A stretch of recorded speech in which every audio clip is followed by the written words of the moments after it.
by Vivian, condor, a very big bird. Condors are huge birds. One wing can be almost as long as a bicycle.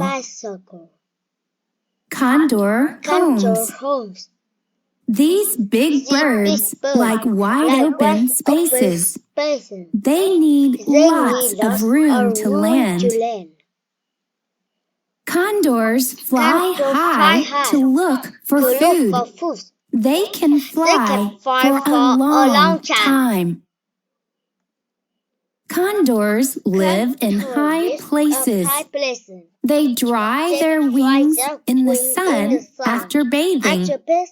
They make nests on rocky cliffs and in trees. Time to clean up. Condors can eat all kinds of dead animals. They may eat a small rabbit or a big whale.